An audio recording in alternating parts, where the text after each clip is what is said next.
আমার কাজের মেয়েটি আমাকে প্রতিদিন বলতো, ডাক্তার ম্যাডাম, নাইট শিফট করবেন না, আপনার ভাগের শাস্তি আমাকে পেতে হয়। আমি তার কথা বুঝতে পারিনি। একদিন আমি অসুস্থ ছিলাম, তাই অন্য কাউকে দায়িত্ব দিয়ে হঠাৎ তাড়াতাড়ি বাড়িতে চলে এলাম। আমার রুম থেকে চিৎকারের আওয়াজ আসছিল। রুমের দরজা খুলে সামনের দৃশ্য দেখে আমি চমকে উঠলাম, কারণ রুমে কাজের মেয়েটির সাথে আমার কিছুদিন থেকে দেখছি যে কাজের মেয়েটি বারবার আমার কাছে আসতো এবং কিছু না বলেই ফিরে যেত। সে হয়তো আমাকে কিছু বলতে চায়। 3-4 দিন এমন করতে দেখে একদিন আমি তাকে জিজ্ঞেস করলাম, সুমিত্রা, সবকিছু ঠিক আছে তো? তুমি কি আমাকে কিছু বলতে চাও? আমি ভেবেছিলাম যে তার হয়তো টাকার প্রয়োজন, কারণ গরিব মানুষের তো এটাই সমস্যা, সবসময় তাদের টাকার প্রয়োজন হয়। তাই আমি তাকে জিজ্ঞাসা করলাম তার টাকার দরকার কিনা। তখন সুমিত্রা বলতে লাগলো, না ম্যাডাম, আমার টাকার দরকার নেই, আমি বরং আপনার সাথে অন্য কিছু নিয়ে কথা বলতে চেয়েছিলাম। আমি তার মুখে দুশ্চিন্তার রেখা স্পষ্ট দেখতে পাচ্ছিলাম। আমি তাকে বললাম, সুমিত্রা, তাড়াতাড়ি বলো, আমার হসপিটালে যেতে দেরি হয়ে যাচ্ছে। সুমিত্রা বলতে লাগলো, আমি শুধু আপনাকে বলতে চাই আপনি নাইট শিফট করবেন না। আমি হতবাক আর একটু রাগের সাথে ওর দিকে তাকালাম আর জিজ্ঞেস করলাম, নাইট ডিউটি না করার মানে কি? ওকে আমাকে এমন উপদেশ দেবার? আমাকে রাগান্বিত দেখে ও আর কিছু না বলে দ্রুত সেখান থেকে চলে গেল। আমি ভাবলাম হয়তো আমি চলে যাওয়ার কারণে ওকে বেশি কাজ করতে হয়, সেই জন্যই ও আমাকে এসব বলছে। যাই হোক, অনেকদিন ধরে ওর আচরণে পরিবর্তন দেখতে পাচ্ছি, তাই ভাবলাম যে আমার ওর উপর নজর রাখা উচিত এবং ওর মনে কি চলছে তা জানা দরকার।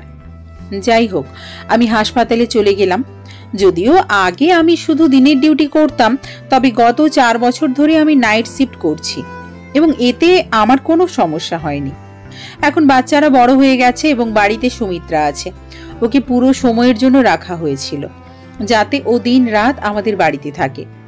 সন্ধ্যায় তো আমার স্বামীও বাড়ি থেকে চলে যেত, তাই আমার কোনো চিন্তা ছিল না। কিন্তু গত কয়েকদিন ধরে সুমিত্রাকে নিয়ে আমার মনে অদ্ভুত ভাবনা শুরু হয়েছে। সে হয়তো আমার আড়ালে খারাপ কিছু করছে। প্রায়ই আমার সহকর্মী মহিলাদের থেকে শুনতাম যে এমনই এক মহিলা তার বাড়ির কাজের মেয়ের হাতে ছেড়ে কাজ করতে যেত এবং তার স্বামী কাজের মেয়ের সাথে পরকীয়া শুরু করে এবং তাকে লুকিয়ে বিয়ে করে। এই খবর শোনার পর থেকে আমি শান্তি পাচ্ছিলাম না। একদিকে আমার স্বামীর প্রতি আমার পূর্ণ বিশ্বাস ছিল যে আমার স্বামী আমার সাথে এমন কিছু করবে না, এবং কাজের মেয়েটির উপরেও বিশ্বাস ছিল, কারণ সে খুবই ভদ্র। কিন্তু আবার ভাবলাম যে কারোর বদলাতে সময় লাগে না। আমি আমার স্বামী এবং কাজের মেয়ের উপর নজর রাখার সিদ্ধান্ত নিলাম। আমি সকালে দেরি করে উঠতাম, তাই আমার স্বামী সুমিত্রা তৈরি নাস্তা খেয়ে চলে যেত। আমি ভাবলাম যে আমার নিজেই উঠে তার জন্য নাস্তা তৈরি করা উচিত, কিন্তু সারা রাত ডিউটি করার পর এমন ক্লান্ত হয়ে যেতাম যে 5টায় বাসায় ফিরে গভীর ঘুমে তলিয়ে যেতাম, আর উঠতে ভালো লাগতো না। দুপুর 2টোয় ওঠার পর লাঞ্চ করে আমার প্রাইভেট ক্লিনিকে বসে থাকতাম।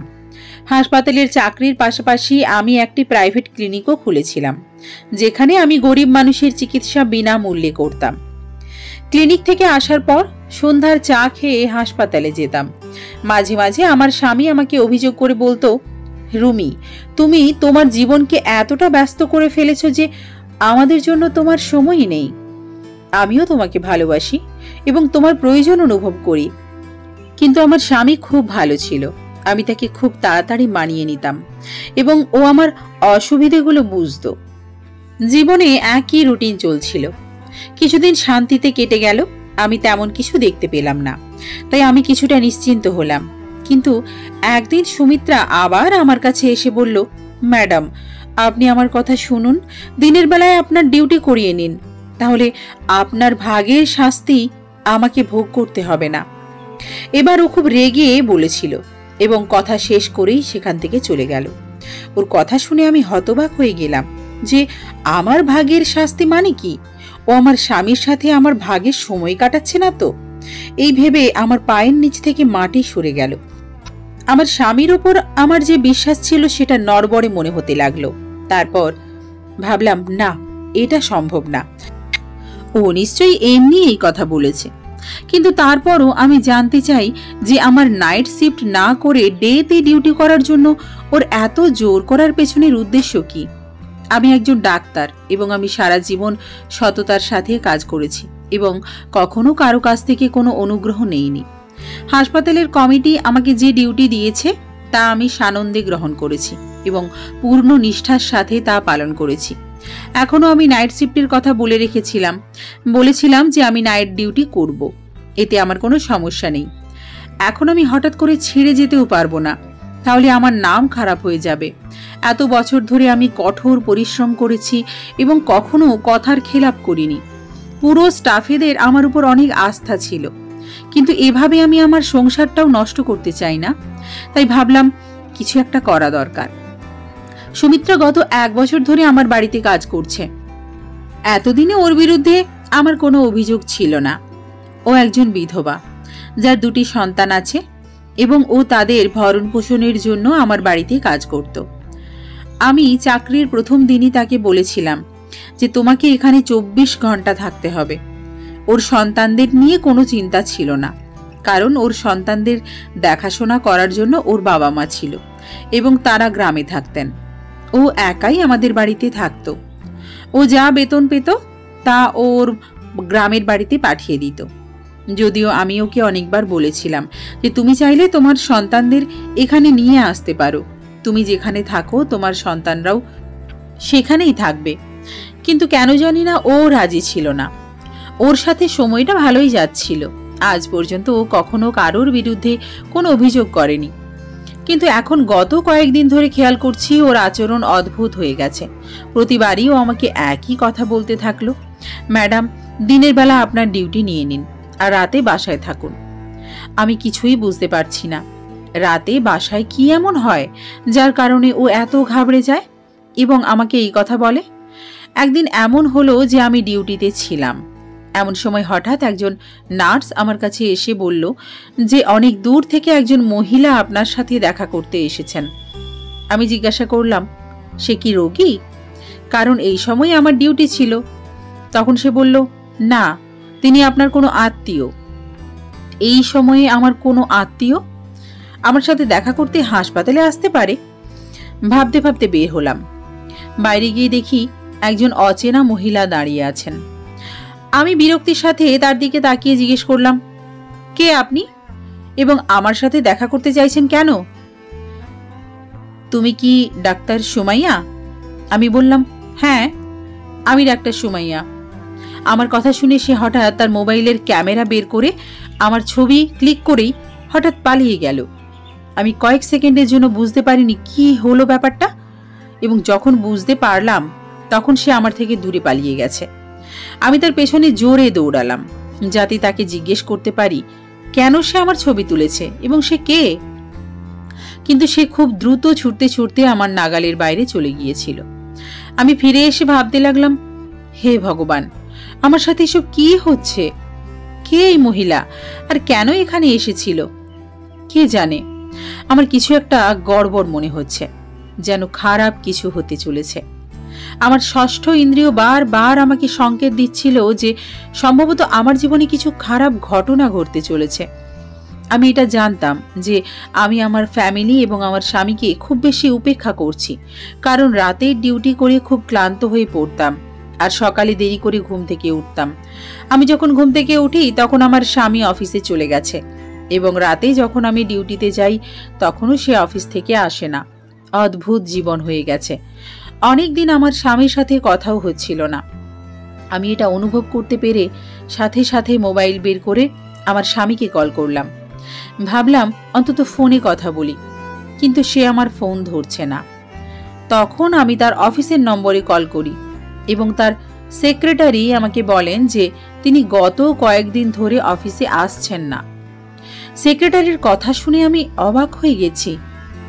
সে অফিসে যাচ্ছে না এ বিষয়ে আমার কোনো ধারণাই ছিল না, কিন্তু আশ্চর্যের বিষয় হলো যে সে প্রতিদিন অফিসের জন্য বাড়ি থেকে বের হতেন। তাহলে তিনি অফিসের নাম করে কোথায় যেতে পারেন? পরের দিন ছুটি নেওয়ার কথা ভাবলাম। আমি যখন বাড়িতে এই কথাটা জানালাম তখন সবাই খুব খুশি হলো, বিশেষ করে কাজের মেয়ে। সুমিত্রার চোখে মুখে খুশির ছাপ ফুটে উঠল। রাতের খাবার খেয়ে ফ্রি হয়ে বাইরে হাঁটতে বের হয়ে দেখলাম সুমিত্রা কারো সাথে ফোনে কথা বলছে, আর কাউকে বলছে, ম্যাডাম আজকে বাড়িতে আছেন, আজ আমার কপাল ভালো, নইলে তো তার ভাগের শাস্তি পেতে পেতে আমি হয়তো মরেই যেতাম। আমি যখন তার কাছে গেলাম, সে হঠাৎ ঘাবড়ে গিয়ে ফোন কেটে দিল। আমি যখন তাকে জিজ্ঞেস করলাম কার সাথে কথা বলছে, সে বলল, কারো সাথে নয়, শুধু মাকে ফোন করেছিলাম সন্তানদের খবর নেওয়ার জন্য। এখন সুমিত্রার প্রতি আমার সন্দেহ বেড়ে গেল। হয়তো সে কোনো ঘোট পাকাচ্ছে অথবা আমার কাছ থেকে বড় কিছু লুকাচ্ছে। এটা তো নয় যে সে কোনো অন্যায় কাজে জড়িয়ে পড়েছে। ভাবলাম আজকে বাড়িতে থেকে দেখব এখানে কি এমন হয়, কিন্তু আমার চোখে কিছুই পড়ল না। সবাই আরামে শুয়ে পড়ল। আমার ছুটির কথা শুনে আমার স্বামী খুব খুশি হয়ে বললেন, কতদিন হয়ে গেল আমরা একসাথে সময় কাটানোর সুযোগ পাইনি। আমিও বুঝতে চেষ্টা করলাম সে কি সত্যিই খুশি নাকি শুধু খুশির ভান করছে। আমি সন্দেহের চোখে তার দিকে তাকালাম যে এটা সম্ভব কিনা, যে আমি বাড়ি ছাড়ার পরে তার এবং কাজের মেয়েটির মধ্যে কোনো সম্পর্ক আছে কিনা। সেজন্য মেয়েটি আমাকে বলে যে আপনি বাড়িতে থাকুন। আমার একটি মেয়ে এবং একটি ছেলে আছে। মেয়েটি কলেজে পড়ে এবং ছেলেটি ছোট ছিল এবং সে স্কুলে যেত। বাড়িতে আমরা এই কয়জনই ছিলাম, তাই আমার ধারণা ছিল বাড়িতে শুধু একটা কাজের মেয়েই যথেষ্ট। তাই সুমিত্রা ছাড়া আর কাউকে কাজে নেওয়ার কথা ভাবিনি। আমি এক দুবার পরিবারের সদস্যদের অন্য কাজের মেয়ে নেওয়ার কথা বলেছিলাম। তখন সবাই সুমিত্রার অনেক প্রশংসা করে বলতো যে ও একা থাকলেও আমাদের কোনো সমস্যা হয় না, তাহলে অন্য কাজের মেয়ে নেওয়ার কি দরকার। আমিও স্বস্তি পেলাম। কিন্তু গত কয়েকদিন ধরে আমি লক্ষ্য করছিলাম যে সুমিত্রা আর আমার মেয়ে রিয়া একে অপরের সাথে আরো বেশি ঘনিষ্ঠ হতে শুরু করেছে। রিয়া সারাক্ষণ সুমিত্রার আশেপাশে থাকতো, কখনো তার কোমর ঘেঁষে দাঁড়িয়ে তো কখনো তার গালে আদর করে দিত। এটা দেখে আমার খুব অদ্ভুত লাগতো যে কেন ও সুমিত্রাকে এত ভালোবাসতে শুরু করলো। আমি এটাও দেখছিলাম যে রিয়া সুমিত্রার কাছাকাছি যাওয়ার চেষ্টা করত, সুমিত্রাকে কাছে পাওয়ার চেষ্টা করত, তাকে আদর করার চেষ্টা করত, কিন্তু সুমিত্রা তার কাছ থেকে পালিয়ে বেড়াতো। সেদিন আমি সারা দিন এবং সারা রাত বাড়িতে থেকে দেখেছি, এমনকি হাসপাতালেও যায়নি এবং ক্লিনিকেও বসিনি। রিয়াকে সুমিত্রার কাছে যাওয়ার চেষ্টা ছাড়া কিছুই অস্বাভাবিক মনে হয়নি। কিন্তু আমি এই বিষয়টিকে উপেক্ষা করেছি, কারণ আমি বাড়িতে থাকি না, শুধু সুমিত্রা বাড়িতে থাকে। তাই সে হয়তো সুমিত্রার সাথে মিলেমিশে থাকে বা অন্য কিছু। আমি বাড়িতে থেকে দেখেছি, কিন্তু সেরকম কিছুই ছিল না। আমি এখন ভেতরে ভেতরে রেগে গেলাম যে সুমিত্রার এই নাটক কবে শেষ হবে কে জানে। আমি আমার রুটিন অনুযায়ী পরের দিন আবার নাইট ডিউটি শুরু করলাম। 2 দিন পরেই আমি খুব ভোরে উঠলাম, কারণ সন্ধ্যায় আমার এক বন্ধুর জন্মদিনের পার্টিতে যেতে হবে। তাই আমি তার জন্য একটি উপহার নেওয়ার কথা ভেবে বাজারে গেলাম। সেখানে আমাকে এক জায়গায় দাঁড়াতে হয়েছিল, কারণ সামনের দৃশ্যটি আমাকে অবাক করেছিল। কারণ আমার স্বামী হাসপাতালের ভেতরে যাচ্ছিল। কেন ওকে হাসপাতালে যেতে হবে?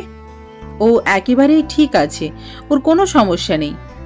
আমিও তাকে অনুসরণ করে হাসপাতালে গেলাম। দেখলাম সে রুমের ভেতরে চলে গেল। আমি জানালায় উকি দিয়ে দেখলাম সে একটা মহিলাকে টাকা দিচ্ছিল। তাকে আমি চিনতে পারিনি, কারণ তার পিঠ আমার দিকে ছিল। মহিলাকে টাকা দিয়ে তার সাথে হাত মিলিয়ে আমার স্বামী দ্রুত বেরিয়ে গেল। এরপর মহিলাটি কাউকে ডাকলো এবং কিছুক্ষণ পর যে মহিলাটি এলো তাকে দেখে আমি চোখের পলক ফেলতে ভুলে গিয়েছিলাম। সেই মহিলাটি আর কেউ নয়, আমার কাজের মেয়ে সুমিত্রা। মহিলাটি সুমিত্রাকে কিছু টাকা দিল। সুমিত্রা তাকে ধন্যবাদ জানিয়ে সেখান থেকে চলে গেল। আমি বুঝতে পারছি না এইসব কি হচ্ছে। আমার স্বামী প্রথমে এক অজানা মহিলাকে টাকা দিল, তারপর সেই অজানা মহিলাটি আমার স্বামীর দেওয়া টাকা থেকে কিছু টাকা সুমিত্রাকে দিল। অবশেষে মহিলাটি যখন আমার দিকে মুখ ঘোরালো, আমি স্তব্ধ হয়ে গেলাম। আমি কিভাবে সেই মহিলাকে ভুলতে পারি? এতদিন পার হওয়ার পরেও তার মুখটি আমার মনের মধ্যে আঁকা হয়েছিল। এই সেই একই মহিলা যে সেদিন আমার ছবি তুলে পালিয়ে গিয়েছিল। আমার স্বামীর সাথে এর কি সম্পর্ক? আমি ভাবলাম তাকে গিয়ে জিজ্ঞেস করব, কিন্তু এরপরেই আরেকজন লোক এসে সেই মহিলার সাথে হাত মিলিয়ে দুজনে সেখান থেকে চলে গেল। এসব দেখে এখন আমি নিশ্চিন্ত হলাম যে আমার বিরুদ্ধে কোনো গভীর ষড়যন্ত্র করা হচ্ছে এবং এতে আমার স্বামী ও আমার কাজের মেয়ে সুমিত্রাও জড়িত। আমি সিদ্ধান্ত নিলাম যে আজ আমি দুজনকেই হাতে নাতে ধরব। রাতে যখন আমি নাইট ডিউটিতে যাচ্ছিলাম তখন আমার স্বামীও বাসায় এসে আমাকে বলল, চলো আমিও তোমার সাথে যাব, কিছু জরুরি কাজে শহরের বাইরে যেতে হবে। আমি চিন্তায় পড়ে গেলাম যে ও যদি বাড়ির বাইরে থাকে তাহলে কিভাবে আমি ওদের হাতে নাতে ধরব। হাসপাতালে গিয়েও ভাবতে ভাবতে আমার মাথা ফেটে যেতে লাগলো, মাথায় প্রচন্ড ব্যথা শুরু হলো। সার্জন ডাক্তার রাউন্ডে এসে আমার অবস্থা দেখে বললেন, আমার মনে হয় না তুমি রাতের ডিউটি করতে পারবে, তোমার বাড়িতে ফিরে যাওয়া উচিত। আমার এমন প্রচন্ড মাথা ব্যথা ছিল যে আমারও মনে হয়েছিল যে আমি এখানে আর থাকতে পারবো না, নইলে আমার শরীর খারাপ হবে।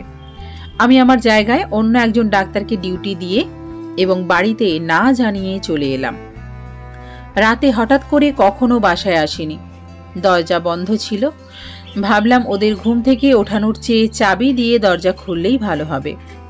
ভেতরে ঢুকতেই বুঝলাম আমার স্বামী হয়তো এখনো বাড়ি ফেরেননি, কারণ তার গাড়ি ছিল না। আমি আমার রুমের দিকে যেতে শুরু করেছিলাম, এমন সময় হঠাৎ চিৎকারের আওয়াজ পেলাম। উপর থেকে শব্দ আসছে, দৌড়াতে লাগলাম। আমি যখন ওপরে গেলাম তখনও আমার ছোট মেয়ের ঘর থেকে চিৎকারের আওয়াজ আসছে। আমি এগিয়ে গিয়ে সাথে সাথে দরজা খুললাম। সামনের দৃশ্যটা দেখে আমার নিজেরই চিৎকার বেরিয়ে গেল, কারণ এটা সেই দৃশ্য যা আমার আত্মাকে নাড়া দিয়ে দেয়। আমি দেখলাম আমার মেয়ে সুমিত্রাকে বাজে ভাবে মারছে, আর সুমিত্রাও গলা ছেড়ে চিৎকার করছে। এগিয়ে গিয়ে ওকে সরিয়ে দিলাম। আমাকে দেখে ও বিরক্ত হয়ে গেল। এদিকে আমাকে দেখে সুমিত্রা তাড়াতাড়ি আমার পেছনে লুকিয়ে বলল, এই জন্যই তো আপনাকে নাইট শিফট না করতে বলতাম, কারণ আপনি চলে যাবার পর আমার সাথেও এইটাই ঘটে, এবং এটা আজ থেকে নয়, অনেক দিন ধরে এমন হচ্ছে। আমি আমার মেয়ের দিকে রাগী চোখে তাকিয়ে জিজ্ঞেস করলাম, তুমি সুমিত্রাকে মারছো কেন? ও এমন কি করেছে যে তুমি ওকে মারছিলে? আমার মেয়ে এগিয়ে এসে খারাপভাবে আমাকে একটি কঠিন ধাক্কা দিল। ও বলল, তুমি মা মেয়ের মধ্যে কথা বলবে না, তুমি যেই হও না কেন এখান থেকে চলে যাও। তার অবস্থা অদ্ভুত লাগছিল। আমি হতভম্ব হয়ে আমার মেয়ের দিকে তাকিয়েছিলাম। সে এসব কি বলছে? আমি বললাম, কি বলছো তুমি? আমি তোমার মা। আমার মনে হচ্ছিল ওর হুঁশ জ্ঞান নেই। এদিকে সুমিত্রা খুব ভয়ে ছিল, অন্যদিকে রিয়ার অবস্থাও খারাপ হতে থাকে। ও রাগের বশে সে ঘরের জিনিসপত্র এদিক ওদিক ছুঁড়ে মারতে থাকে। আমি ভাবলাম ও হয়তো নিজেরই ক্ষতি করে বসবে।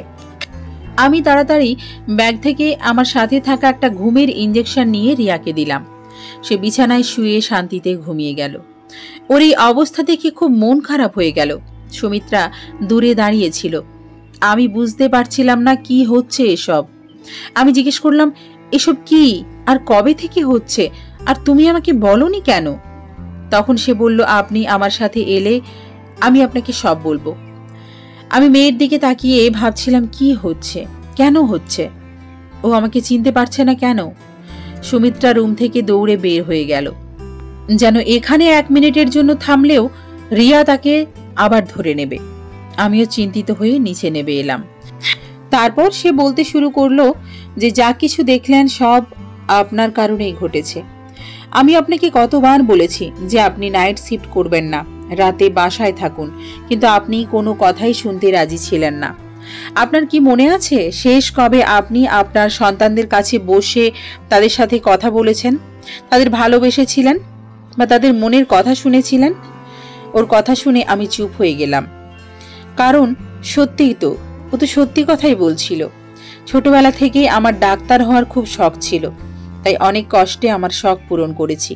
আমার স্বামী খুব ভালো ছিল, সে আমার শখের ব্যাপারটা ভালোভাবেই জানতো, তাই বিয়ের পরও সে আমাকে পড়াশোনা থেকে দূরে রাখেনি, এবং সন্তান হওয়ার পরও সে আমাকে চাকরি করতে দেয়। আর প্রথম থেকেই আমার সন্তানেরা চাকরের কাছেই মানুষ হয়। আমিও সন্তানদের সময় দেওয়ার যথাসাধ্য চেষ্টা করতাম, কিন্তু আমি একজন ডাক্তার, আমাকে অনেক দায়িত্ব পালন করতে হতো এবং আমার বেশিরভাগ সময় হাসপাতালেই কাটত। কিন্তু তা সত্ত্বেও আমি সবসময় আমার সন্তানদের ভালো যত্ন এবং ভালো শিক্ষা দেওয়ার চেষ্টা করেছি। যদিও আমি তাদের বেশি সময় দিতে পারতাম না, কিন্তু তার মানে এই নয় যে আমি তাদের প্রতি নজর দেইনি এবং তাদের ভালোবাসিনি। আমার কাজের মেয়ে বলেছিল যে রিয়া ধীরে ধীরে একাকিত্বের শিকার হতে শুরু করে। ওর বাবা মায়ের ভালোবাসার প্রয়োজন ছিল, যা সে পায়নি, কারণ তার বাবা মায়ের কাছে তার জন্য সময়ই নেই। কিন্তু ও ছোট, কলেজে খারাপ সঙ্গে মিশে ও বদঅভ্যাসের শিকার হয়। ওর মায়ের ভালোবাসার দরকার ছিল, যেটা না পেয়ে মানসিক রোগীতে পরিণত হয়। আমাকে টর্চার করে সে তার রাগ ও ক্ষোভ প্রকাশ করে। সে মনে করে যে আমি তার মা। যেহেতু সে আপনার কাছ থেকে কখনো ভালোবাসা পায়নি এবং সে আপনাকে কিছু বলতেও পারেনি, তাই সে আমাকে তার মা ভেবে আমার উপর তার রাগ প্রকাশ করে। আবার সকাল হলেই সে শুধু আমার কাছে ক্ষমা চায় না, আমাকে অনেক টাকাও দেয় যাতে আমি আপনাকে কিছু না বলি। ম্যাডাম, আমি গরিব, ছেলে মেয়ে, বৃদ্ধ বাবা মা আছে। আমি একা তাদের মুখে খাবার তুলে দিই। রাতে যে কষ্ট এবং যন্ত্রণা সহ্য করতাম, সকালে যখন আপনার মেয়ে আমাকে টাকা দেয় আমি ভুলে যাই যে আমি কি কষ্টের মধ্যে দিয়ে গিয়েছি। রিয়া যখন আমার কাছে ক্ষমা চেয়ে আমাকে টাকা দিতে লাগলো, আমি রিয়াকে বললাম, রিয়া, তুমি আমার উপর খুব অত্যাচার করো। আমি তোমার টাকা চাই না। আমি তোমার মাকে তোমার সম্পর্কে সব বলবো, যে তুমি পাগল। তোমার মা তোমাকে মানসিক হাসপাতালে ভর্তি করবে, তাহলেই তুমি ঠিক হয়ে যাবে। পাগলাগারদের নাম শুনে রিয়া ভয় পেয়ে যায় এবং একই সাথে আমাকে হুমকি দিতে থাকে যে মাকে কিছু বললে আমি তোমাকে মেরে ফেলবো। রিয়া একজন মানসিক রোগী এবং ধীরে ধীরে তার পাগলামি বাড়তে শুরু করে। তাই তো আমি ভয় পেয়ে যাই, আর আমি আপনাকে কিছু বলতে পারছিলাম না, তাই আপনাকে বলতাম বাসায় থাকতে। সুমিত্রাকে জিজ্ঞেস করলাম, সুমিত্রা, কবে থেকে এসব শুরু হয়েছে? সুমিত্রা আমাকে বলল, ম্যাডাম, এটা গত 1 বছর ধরে চলছে। আমার প্রতি রিয়ার আচরণ কখনো জলের মতো, কখনো সে আমার সাথে ঝগড়া করে, ভালোবাসার জন্য জেদ করে, আবার কখনো সে তার সমস্ত রাগ আমার উপর খাটায়। কখনো কখনো সে তার পছন্দের খাবার আমার হাতে খাওয়ার জন্য জেদ করে। একটি মেয়ে তার মায়ের কাছে যা চায় সে আমাকে তার মা হওয়ার নাটক করতে বলতো এবং ওকে সেই সমস্ত সুখ দিতে বলতো যা একজন মা তার সন্তানকে করে। আমি যখন তার জেদ পূরণ করতে অস্বীকার করি, তখন সে রাগে পাগল হয়ে যায় এবং আমাকে মারতে থাকে। সুমিত্রার কথা শুনে আমি এখন বুঝতে পেরেছি যে সুমিত্রা কেন বলতো, ম্যাডাম, আপনার শাস্তি আমাকে ভোগ করতে হয়, কারণ সেই সমস্ত শাস্তি সম্ভবত আমার জন্য ছিল, যা আমার মেয়ে সুমিত্রার উপর প্রকাশ করত। এমনকি কল্পনাও করতে পারিনি যে এইসব আমার সন্তানদের সাথে হচ্ছে। কিন্তু সেদিন আমার স্বামীর সেই মহিলাটির সাথে কি প্ল্যান ছিল যে আমার ছবি তুলেছিল, এটা সুমিত্রা ছাড়া আর কেউ বলতে পারবে না। আমি সাথে সাথে ওকে জিজ্ঞেস করলাম এবং ও বলল, ম্যাডাম, আপনি আমার কথা শুনতেন না, তাই আপনার মেয়ের অবস্থা আমি আপনার স্বামীকে বলি। তিনি একজন ডাক্তারের সাথে কথা বলে তার মেয়ের অবস্থা সম্পর্কে সম্পূর্ণ তথ্য পান। ডাক্তারের সাথে কথা বলেন এবং ডাক্তারকে অনুরোধ করেন যে কোনোভাবে মেয়েকে সুস্থ করে তোলার জন্য। আপনার স্বামী আপনাকে পুরো ব্যাপারটি জানাতে চাননি, কারণ তিনি চাননি আপনি নিজেকে দোষী মনে করেন। ওই মহিলাও একজন সাইকিয়াট্রিস্ট। আপনার স্বামী হাত জোর করে সাইকিয়াট্রিস্টকে অনুরোধ করেছিলেন যে আপনার স্ত্রী যেন এ বিষয়ে কিছুই না জানে। সেও একজন ডাক্তার এবং দিনরাত মানুষের সেবা করে। আপনার স্বামী বলেন, আমি চাই আমার স্ত্রী এসব জানার আগেই মেয়ে যেন ঠিক হয়ে যায়। সেই ডাক্তার আপনার হাসপাতালের ঠিকানা নিয়েছিলেন এবং সেদিন আপনার স্বামী সেই ডাক্তারকে তার ফিস দিচ্ছিলেন। আমি ডাক্তারকে সাহায্য করতাম। যখনই তিনি আমাকে তার ক্লিনিকে ডাকতেন, আমি যেতাম এবং তিনি আমাকে আপনার মেয়ে সম্পর্কে প্রশ্ন করতেন, আর আমি উত্তর দিতাম। তাই তিনি আমাকে সেদিন কিছু টাকাও দিয়েছিলেন। আপনি সেই দিনই আমাদের দেখেছিলেন। আমাকে বলেছিলেন যে সে আমার মালকিনীর কিছু ছবি তুলেছেন। আমি অবাক হয়েছিলাম। আমি জিজ্ঞাসা করলাম, কেন তিনি আমার মালকিনীর ছবি তুলেছেন? তখন ডাক্তার বললেন, কারণ আমি তোমার মালকিনের মনে সন্দেহ প্রবেশ করাতে চেয়েছিলাম। কারণ সে সন্দেহ করবে, তাই সে তার বাড়ির দিকে মনোযোগ দেবে এবং বাচ্চাদের দিকেও মনোযোগ দেবে। সে অনুভব করবে যে আমার বাড়িতে অবশ্যই কিছু ষড়যন্ত্র হচ্ছে এবং সে তার বাড়ির দিকে মনোযোগ দিতে শুরু করবে। আমি তোমার মালকিনকে কিছু বলতে পারছি না, কারণ তোমার মালিক আমাকে কিছু বলতে নিষেধ করেছে। তবে সন্দেহে পড়ে তিনি অন্তত তার বাচ্চাদের দিকে কিছুটা মনোযোগ দেবেন। সুমিত্রার সব কথা শুনে আমি সবকিছু বুঝতে পেরেছিলাম। লজ্জায় আমার মাথা নিচু হয়ে গিয়েছিল। শখের তাড়নায় আমি আমার সন্তান ও আমার পরিবারকে উপেক্ষা করেছি। আমার 2টি সন্তান ছিল, কিন্তু তারা কিভাবে বড় হয়েছে কিছুই জানতাম না। আমার বাচ্চার প্রথম থেকেই আত্মমগ্ন ছিল এবং আমি তাদের দিকে কখনোই সেভাবে মনোযোগ দিতে পারিনি, কারণ আমি কি জানতাম যে এর এই পরিণতি হতে পারে। এখন আমি বুঝতে পেরেছি যে আমরা বাবা মায়েরা আমাদের কেরিয়ার নিয়ে এতটা পাগল হওয়া উচিত নয় যে আমরা আমাদের সন্তানদের অবহেলা করব। আমার স্বামী আমাকে খুবই ভালোবাসতেন, তাই তিনি চাননি যে আমি আত্মগ্লানিতে ভুগি। তাই পুরো বিষয়টি নিজেই হ্যান্ডেল করতে চেয়েছিলেন। কিন্তু আমি এখন বুঝতে পেরেছি যে ডাক্তার ছাড়াও আমাকে মায়ের ভূমিকাও পালন করতে হবে। আমি কয়েকদিনের জন্য ছুটি নিয়েছিলাম, যাতে আমি বাড়িতেই আমার বাচ্চাদের সাথে সময় কাটাতে পারি। আমরা সবাই মিলে আমার মেয়েকে সুস্থ করেছি, আর তারপর থেকে দিনে ডিউটি করতেই লাগলাম।